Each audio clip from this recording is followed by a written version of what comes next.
I want to revisit with you tonight a technique that's often talked about in dealing with narcissistic and toxic people that is supposed to be helpful. It's called the gray rock technique. How many of you are familiar with the gray rock technique? If you're not familiar with the gray rock technique, let's first read together what it is. Now, this is a fairly fresh perspective. It's from 2022.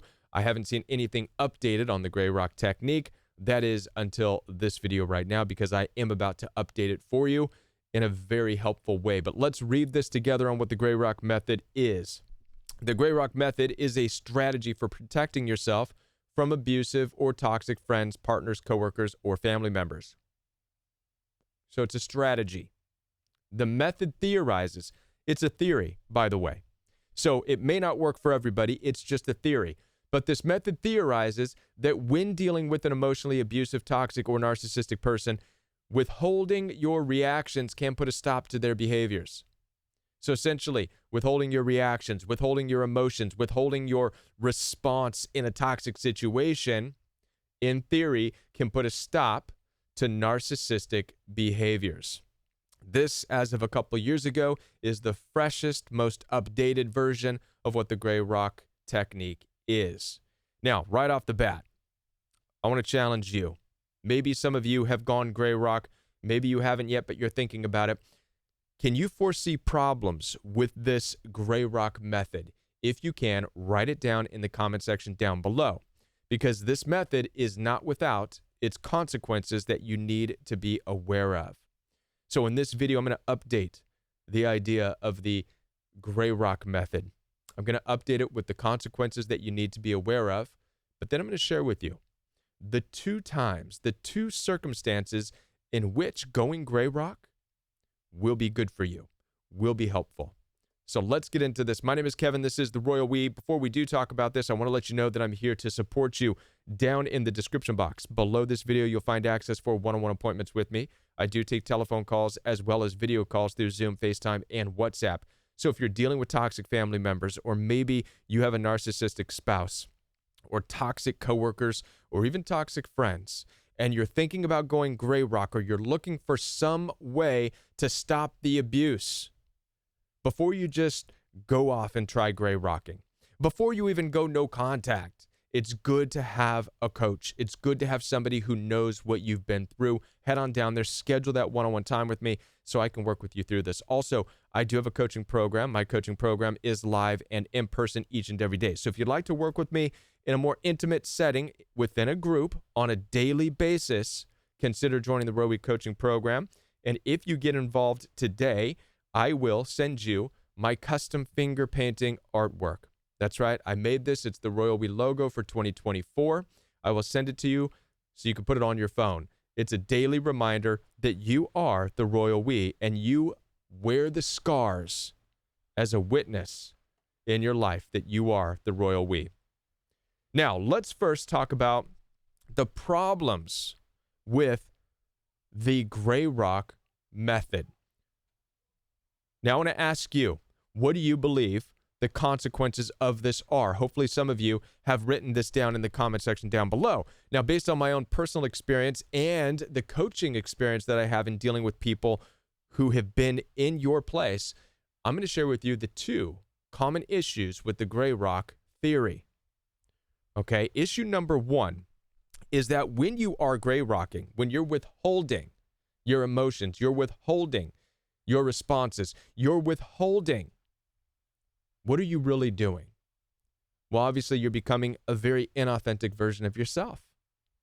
You're watering yourself down. You're shutting yourself down. You're fawning. You're freezing within that situation. This is issue number one. The longer you stay in this type of situation like that, well, you become a rock.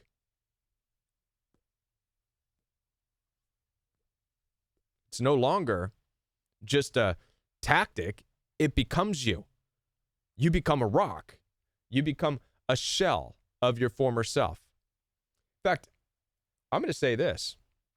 When you're in a toxic relationship or an abusive marriage, you become a gray rock by default. Let's just face the reality. You don't even have to go gray rock. You don't have to think about it. You become a gray rock. No, no, no. It's worse than that. You don't become a gray rock. You become a pet rock. Do you not? You start walking on eggshells. You are no longer able to express yourself for fear of the fighting, the rejection, the rage. My cigar's out. This is the problem.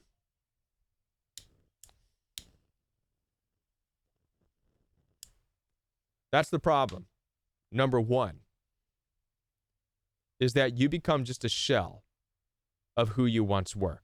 So already you can see that it's not a good long-term strategy. You stay in that place for a year, 2 years, 3 years, 4 years, 5 years. Well, you become a rock. That's not who God designed you to be. Now I'm going to take this a step further to the second issue. The second issue is that this can play right into what narcissistic people want from you. Your toxic family members, your abusive spouse. How do you know that they don't want you to become a gray rock? Maybe that's their plan all along. As a matter of fact, those of you who have dealt with narcissistic people, you know that's exactly what they want. So of course it's going to stop their toxic behavior because you're no more than now their pet rock. They now have what they want in a relationship with you. An unemotional, unresponsive person that doesn't talk back, person that doesn't voice their opinions, person who no longer has the independence and the autonomy and the authenticity to live their life. They have stripped you away. That's exactly what they want. They want a gray rock or a pet rock.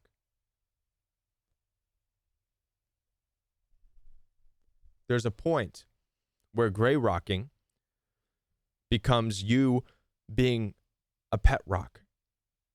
So don't confuse the two, gray rock, pet rock. And by the way, the reason I say this is part of the narcissistic person's plan, I encourage you to watch this other video that I made.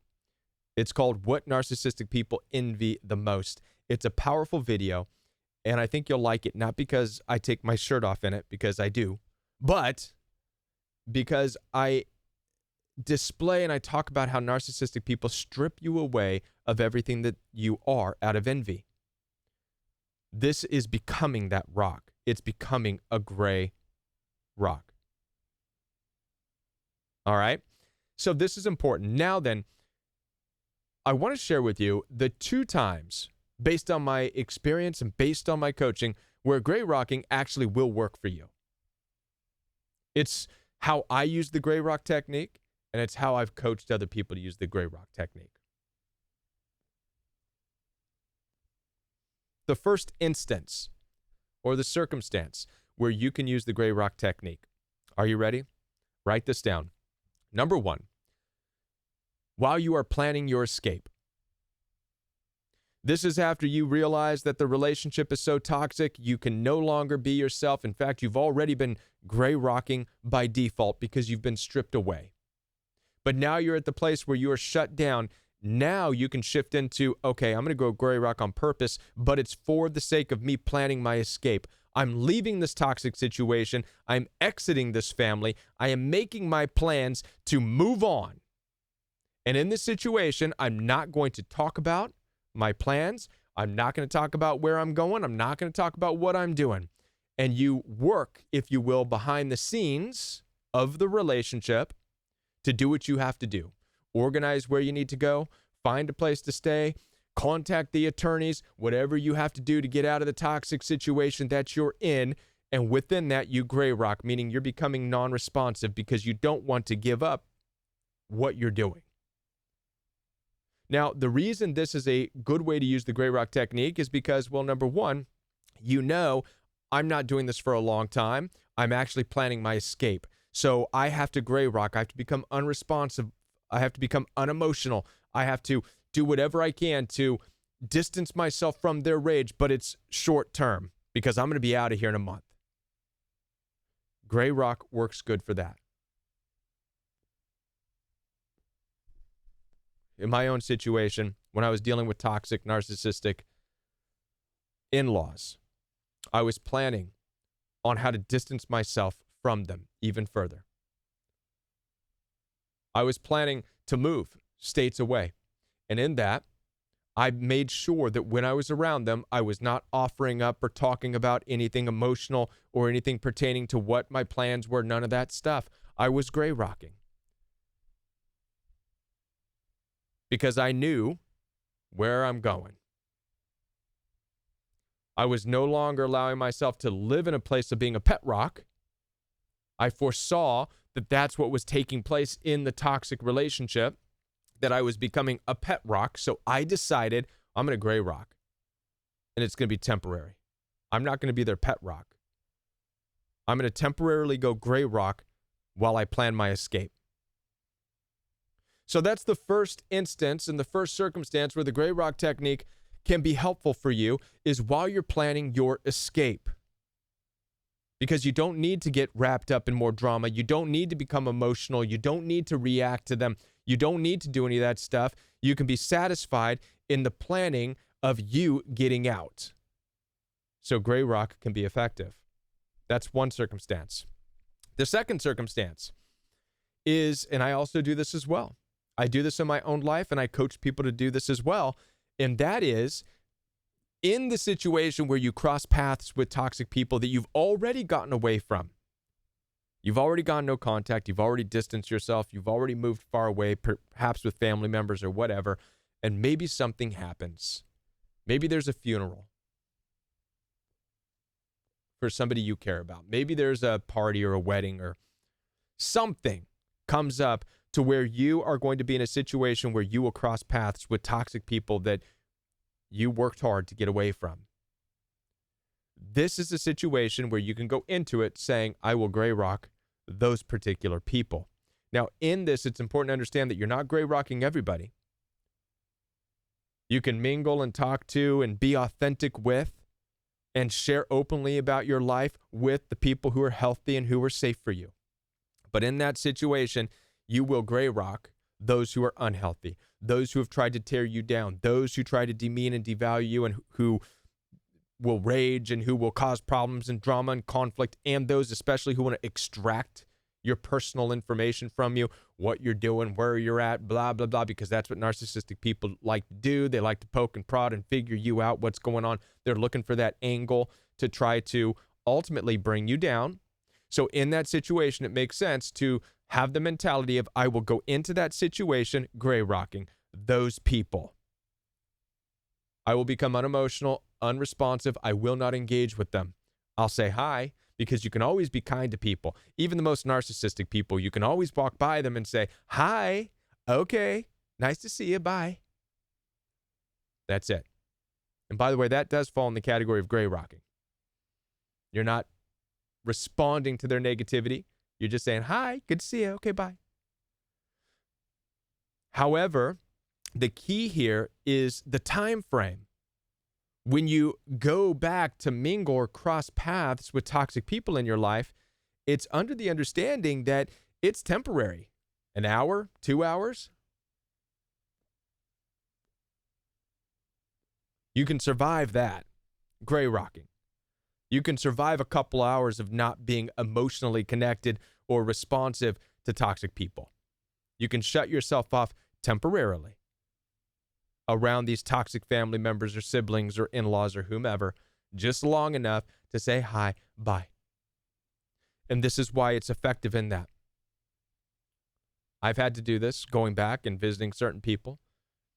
Not my favorite people to be around, but hey, I'm going to show up, I'm going to be kind, but I will not engage in any conflict. I will not allow them to, through drama or through provocation or through their passive aggressiveness, I will not allow them to excite any negative response or any emotional response. I will not overshare my life. I will not do any of that stuff. I will simply say hi and bye, which is a form of gray rocking because it's temporary. That's it. So let's summarize this video so you understand it. The consequences of gray rock is that it is not a good, long-lasting, sustainable practice. You cannot stay in a toxic relationship gray rocking because you will ultimately become a pet rock. And you're not a pet rock. Neither am I. So know that it's not a long-term strategy. What are the 2 times that you can use it? Number 1 is when you're planning your escape. Number 2 is when you have to revisit certain toxic people, and it's very short term. These are the 2 times, based on my coaching experience and my own personal experience, where Gray Rock works. Now, as I said before, I'm here to support you. Down in the description box, you'll find access for one-on-one appointments with me. So if you need help and coaching through a toxic relationship, head on down there, schedule some time with me. It's very difficult to do this and navigate it on your own. This is why I make myself available through phone calls and video calls. I've been there, I've been through it, and I've helped thousands of people get to the other side. I'm here to help you. Also have a coaching program, which you're more than welcome to join. Head on down there, get started, schedule some time with me right now, and I'll be back with more videos right here on the Royal We. If you are new to this channel, be sure to hit the subscribe button, hit the like button, and hit the bell notification, because YouTube is kind of wonky with how it gives videos out to people. So if you'd like to see more of these videos, but all you're seeing is Dr. Ramani and Dr. Les Carter, well, hit the bell notification. It might help you out. Even with that, YouTube's still kind of wonky, so you may still actually have to search for me. I don't know. But I'm here, and I'm not going anywhere. So be sure to subscribe to this channel. I'll be back with more videos. Before I do leave, check out one of these videos recommended for you, and I'll be back right here on the Royal We.